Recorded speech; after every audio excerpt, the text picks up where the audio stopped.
வாச கருவேப்பிலையே எம்மம்பெத்த மல்லிகையே. எனக்கு காலங்காத்தால் கருவேப்பிலை மரத்துக்குள்ள நின்று பாட்டு பாடிட்டு.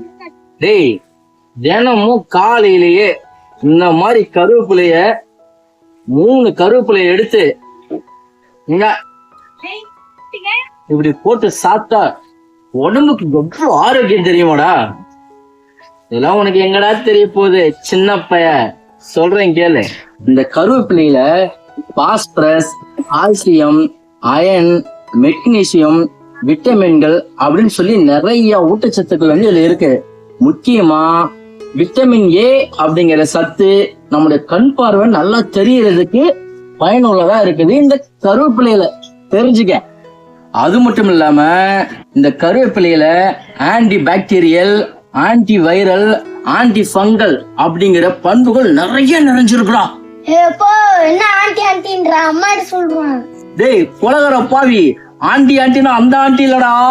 ஐயோ, வேற குடும்பத்துல கொள்ளையடிச்சிருவாரு ஆண்டிக்கு. பொம்பளை சோக்கு கேக்குதாடா, பொம்பளை சோக்கு. ஆன்டினா எதிர்வினைகள் சொல்லி அர்த்தம். அதாவது வைரஸ்ங்கிறது ஒரு கிருமி, ஆன்டி வைரஸ்னா அந்த தப்பான வைரஸை கொல்லக்கூடிய எதிர்ப்பு சக்தி கொண்ட வைரஸ், அப்படிதான் ஆன்டி வைரஸ்.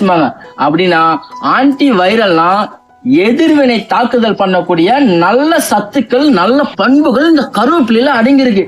தெரியுதா? புரிஞ்சுக்கோ. இது என்ன பிரமாதம்? இது விட பெசலைட் ஒண்ணு இருக்கு, கூவுடா. இப்பெல்லாம் நாட்டுல எங்க பார்த்தாலும் சக்கரை நோய்னு சொல்லி ரொம்ப அவதிப்பட்டு இருக்காங்க. அப்படிப்பட்ட சக்கரை நோயை நம்ம உடம்புல கட்டுப்படுத்தும்.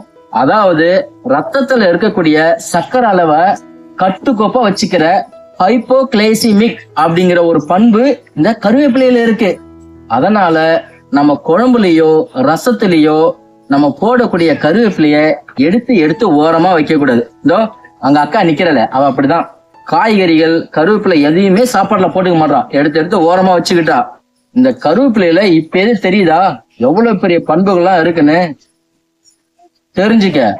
நம்ம வயிற்றுல இருக்கக்கூடிய பிரச்சனை, அதாவது மலச்சிக்கல், செரிமான பிரச்சனை, இந்த மாதிரி வயிற்று சம்பந்தப்பட்ட எந்த பிரச்சனையானாலும் இந்த கருவேப்பிலை ஒரு நல்ல நிவாரண மருந்தா இருக்குதுடா. அப்படியாப்பா?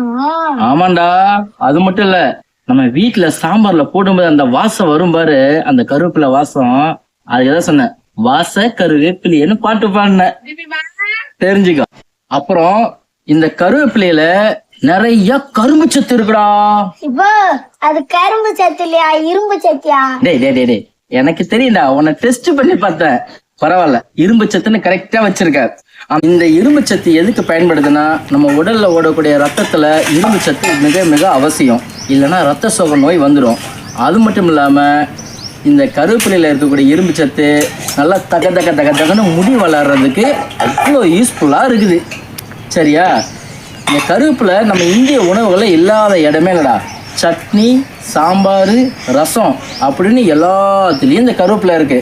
ஆனால் நம்ம என்ன பண்ணுறோம், கருவேப்பிலையை வெறும் வாசனை பொருளாக மட்டும் பார்த்துட்டு சாப்பிடும்போது எடுத்து இப்படி ஓரமாக வச்சிடுறோம். அதனால் நம்ம உடம்புக்கு கிடைக்கக்கூடிய மருத்துவ குணங்கள் கிடைக்கவே மாட்டேங்குது. இனிமேல்ட்டும் இந்த வீடியோ பார்த்துட்டு இருக்க நீங்கள் கருவேப்பிலையை பார்த்தீங்கன்னா கண்டிப்பாக ஒதுக்கி வைக்காமல் நல்லா சாப்பிடுங்க. இந்த கருவேப்பிலையில அவ்வளோ சத்துக்கள்லாம் நிறைஞ்சிருக்குடா தம்பி, தெரிஞ்சுக்க. உங்களுக்கும் இந்த வீடியோ பிடிச்சிருந்துச்சுன்னா லைக் பண்ணுங்கள், ஷேர் பண்ணுங்கள், சப்ஸ்கிரைப் பண்ணுங்கள். இந்த பதிவில் சொல்லியிருக்கக்கூடிய கருத்துக்கள் நல்ல கருத்தாக இருந்துச்சுன்னா உங்களுடைய குழந்தைங்களுக்கும் இந்த வீடியோவை காட்டி உணவு முறைகளில் இருக்கக்கூடிய காய்கறிகள் முதற்கொண்டு இலைகள் வரை, கீரைகள் வரை நல்லா சாப்பிட சொல்லுங்கள். உடம்புக்கு ஆரோக்கியமாக இருக்கும். முக்கியமாக ஷேர் பண்ணுங்கள்.